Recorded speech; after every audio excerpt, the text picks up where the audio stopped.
Property India में आपका एक बार फिर से स्वागत है। जिस गति से हमारे शहरों में घर बन रहे हैं और बिक रहे हैं वो देखकर अच्छे हैरान रह जाते हैं। प्रॉपर्टी के बाजार में दांव तो सभी लगाना चाहते हैं, लेकिन उसके लिए उन्हें जरूरत होती है किसी की एक्सपर्ट एडवाइस की।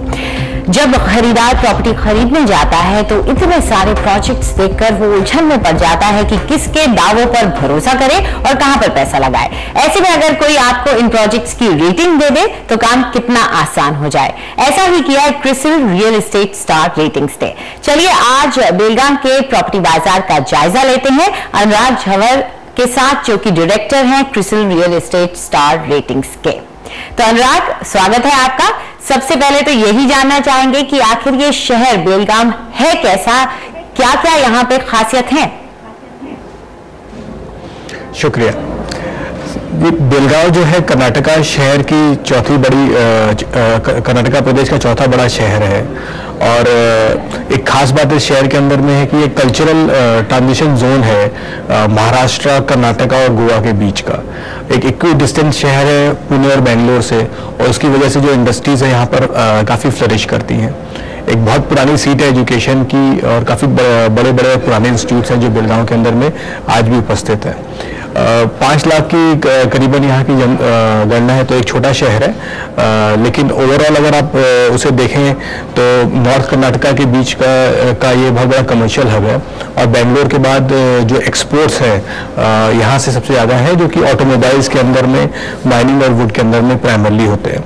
और इसे एक bread basket of north Karnataka भी बोलते हैं, क्योंकि ये जो शहर है यूटिलिटीज प्रोवाइड करता है, लाइक वेजिटेबल्स, फ्रूट्स अगल बगल के शहरों को और खासकर गोवा के अंदर में। तो ओवरऑल एक काफ़ी अच्छी स्ट्रेटेजिक इंपॉर्टेंस है इस शहर की, जो कि कर्नाटका के लेवल पर, साथ में जो महाराष्ट्र और गोवा के बगल नज़दीक होने से इकोनॉमिक ट्रांजिशन काफ़ी ज़्यादा होता है। अगर हम इंफ्रास्ट्रक्चर की बात करें तो इस शहर में भी क्या क्या उपस्थित है इंफ्रास्ट्रक्चर के नजरिए से? देखिए, ये एक छोटा शहर है ओवरऑल, तो यहाँ पर धीरे धीरे जिस तरह से गतिविधियाँ बढ़ी हैं, इकोनॉमिक एक्टिविटी बढ़ी हैं, तो कंजेशन की प्रॉब्लम शहर में होनी शुरू हुई है। तो एक सामान्य तरीके का इंफ्रास्ट्रक्चर है जिसमें कि काफ़ी एक्टिविटीज़ हो रही हैं, प्लानिंग है इसको इम्प्रूव करने के लिए। जैसे कि आउटर रिंग रोड जो है करीबन 40-41 किलोमीटर्स के स्ट्रेच की 2 फेजेस में यहाँ पर लाने की बात हो रही है। इसके अलावा आपका मल्टी लेवल कार पार्किंग्स 2-3 जगह पे यहाँ पर प्लान हो रहा है। इंटीग्रेटेड बस टर्मिनल की यहाँ पर प्लानिंग हो रही है। उसके अलावा फूड पार्क की प्लानिंग हो रही है। तो ओवरऑल ये सब जो शहर के हिसाब से जो भी प्लानिंग है काफ़ी अच्छी है, बट अभी ऑन ग्राउंड जो है एक्टिविटी इतनी ज़्यादा नहीं है। ये जो सारा इंफ्रास्ट्रक्चर आप कह रहे हैं, क्या जो पुराना इंफ्रास्ट्रक्चर है उसकी स्थिति इस वक्त कैसी है? क्या बेलगाम जैसे शहर के लिए वो पूरा है क्या? और अगर नया इंफ्रास्ट्रक्चर वक्त रहते नहीं आता है तो वहां की आबादी के लायक है वो? ओवरऑल आज की डेट में जो इंफ्रास्ट्रक्चर है वो सफिशिएंट है, लेकिन स्ट्रेन अब पड़ना शुरू हो गया है उसके ऊपर में, क्योंकि धीरे धीरे जिस तरह से एक्टिविटीज़ यहाँ पर बढ़ रही है तो बाहर के लोग भी यहाँ पर आना शुरू कर चुके हैं।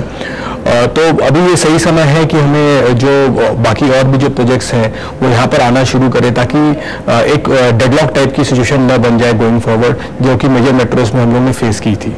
तो अगर बेलगाम के हॉटस्पॉट्स के बारे में बात करें तो इस शहर में कौन कौन से हॉटस्पॉट्स हैं जिनके बारे में आप हमें बताना चाहेंगे? कि जो ये रियल एस्टेट ओवरऑल बेलगांव का जो है एक काफ़ी थमा हुआ शहर है, जिसमें कि एंड यूज़र मार्केट प्राइमरली है। जो इसका जो की आपके जो डिमांड ड्राइवर्स हैं वो बिजनेस कम्युनिटी है, स्मॉल स्केल इंडस्ट्रीज जो है यहाँ पर। सो ओवरऑल अगर आप देखें तो ये शहर के जो कुछ पॉकेट्स ऑफ डेवलपमेंट हैं उसमें अगर प्रीमियम डेवलपमेंट की हम बात करें तो जैसे तिलकवाड़ी, नानावाड़ी करके जगह है, और यहाँ पर भी जो प्राइसिंग है आपकी 5,000 से 5,500 रुपीज़ पर स्क्वायर फीट के बीच में है। उसके अलावा अगर हम बात करें तो शिव बसव नगर है, सोमवार पेट है, ये जो है मिड सेगमेंट लेवल की जो लोकेशंस हैं, जो कि 3,500 to 4,000 रुपीज़ के अंदर में इसके जो रेट यहाँ पर चलते हैं आज की डेट में। उसके अलावा अफोर्डेबल सेगमेंट्स भी जो है शहर के नॉर्थ साइड में एज वेल एज जो वेस्टर्न में पेरिफेरल्स में जो है उभर रहे हैं, जैसे राम तीर्थ नगर है, गणेशपुर है, जो कि 1,800 2200 से 2400 रुपए की रेंज में जो यहाँ पर काम हो रहा है। उसके अलावा जो आपकी नेशनल हाईवेज NH4 NH4A है, इसके साथ में जब आउटर रिंग रोड कटेगी तो और भी पॉकेट्स ऑफ डेवलपमेंट यहाँ पर क्रिएट होंगे। किस तरह के लोग यहाँ पर प्रॉपर्टी खरीदते हैं? क्या यहीं के जो निवासी हैं वही ज्यादा फोकस करते हैं या बाहर से भी कोई इंटरेस्ट आ रहा है, कोई इन्वेस्टर इंटरेस्ट भी किसी माइक्रो मार्केट में दिख रहा है? लार्जली एक एंड यूजर मार्केट है जहां पर कि यहाँ पर जो डिमांड है वो बिजनेस कम्युनिटी से ड्राइव होती है। सो आप करीबन 70 से 75% जो है डिमांड मान लीजिए लोकल जनरेट होती है बिजनेस कम्युनिटी से और सर्विस क्लास कम्युनिटी से। उसके अलावा NRIs का और साथ में जो दूसरे शहर हैं बगल के, जैसे स्टेट्स है, गोवा है, पूना है, इन सब जगह से भी यहाँ पर डिमांड आती है, बेंगलोर से भी डिमांड आती है एक सेकेंड होम की तरह से, या फिर आपका जो है लोग रिटायरमेंट के बाद में यहाँ पर रहना पसंद करते हैं क्योंकि क्लाइमेट यहाँ पर काफी अच्छा रहता है through out the year.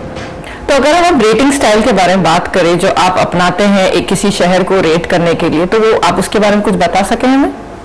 Ji, CRISIL real estate star ratings एक सिटी स्पेसिफिक रेटिंग है जो कि ओवरऑल एक प्रोजेक्ट लेवल रेटिंग होती है और प्रोजेक्ट के किसी भी स्टेज पे इसको लिया जा सकता है। पूरा जो हम इसका जो स्केल होता है वो 8 स्केल पे होती है, जो कि 7 स्टार जो सिटी के ऊपर सबसे ज़्यादा अच्छी होती है और स्लोएस्ट रेटिंग जो होती है ND होती है, तो 7, 6, 5, 4 करके जो है ND लेवल तक आती है। तो ये जो रेटिंग होती है एक बार देने के बाद में प्रोजेक्ट जो सर्विलेंस में रखा जाता है ताकि जो भी डेवलपमेंट्स हो रहे हैं प्रोजेक्ट के अगेंस्ट जो भी प्रोमिसेस हैं उसके ऊपर में इसको जो है परखा जा सके।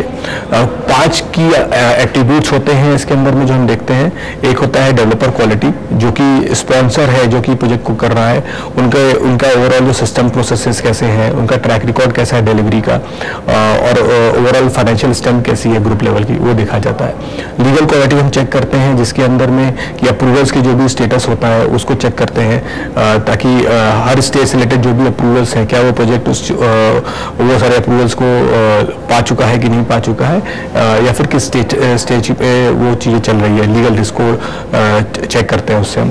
फाइनेंशियल क्वालिटी में हम लोग चेक करते हैं कि जो प्रोजेक्ट की फंडिंग जो रिक्वायरमेंट है उसके लिए कौन कौन से स्रोत हैं जिसे प्रोजेक्ट जिससे फंडिंग की जाएगी, चाहे वो बैंक डेट के थ्रू हो रहा है या फिर प्राइवेट इक्विटी के थ्रू हो रहा है, या फिर जो है डेवलपर की जो बुक्स है वही स्ट्रांग है जो कि उसको फंड कर सकती है, या फिर सेल्स ही अच्छी हो रही है। हम कंस्ट्रक्शन क्वालिटी को भी अच्छे से देखते हैं जिसमें कि जो कंसल्टेंट्स एसोसिएटेड है उस प्रोजेक्ट के उनकी क्वालिटी कैसी है, उनका ट्रैक रिकॉर्ड कैसा है डिलीवर करने का, उसको चेक करते हैं।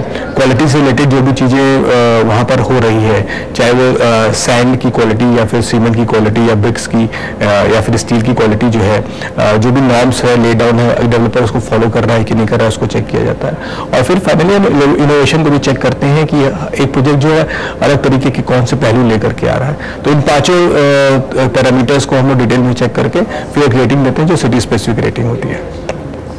तो अब अनुराग आपसे यही जानना चाहेंगे कि कौन से ऐसे वो प्रोजेक्ट्स हैं जिन्हें ये रेटिंग मिली है और क्या रेटिंग मिली है? जी, आज मैं 2 प्रोजेक्ट के बारे में बात करता हूँ।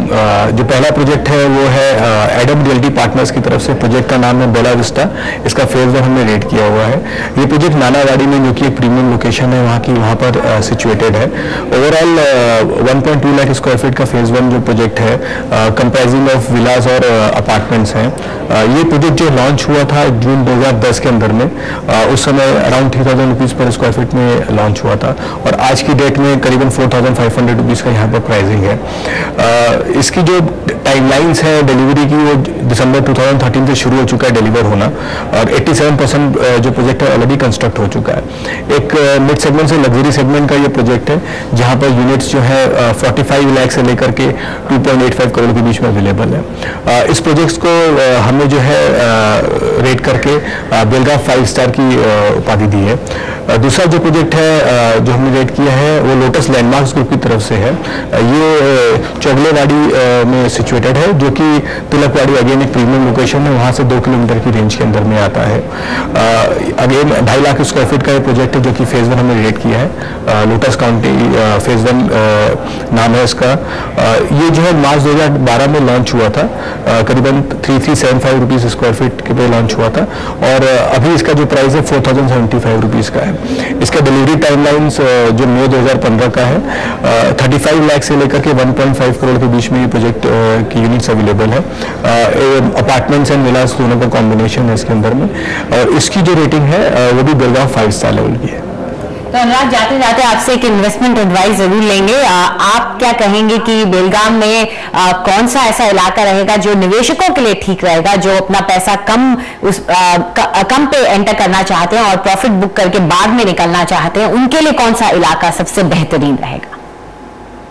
जी, ये एक अफोर्डेबल सेगमेंट की अगर हम बात करें, बेलगांव जो है काफ़ी अफोर्डेबल है आज के उसमें, और एक एंड यूजर ड्रिवन मार्केट है। तो जनरली जो देखा गया है, एक एंड यूजर ड्रिवन मार्केट जो है, एक स्लो एंड स्टडी जो इसमें अप्रोच रखनी चाहिए। तो मेरे हिसाब से एक स्लो एंड स्टडी अप्रोच अगर रहे शेयर के बारे में तो अच्छा रहेगा।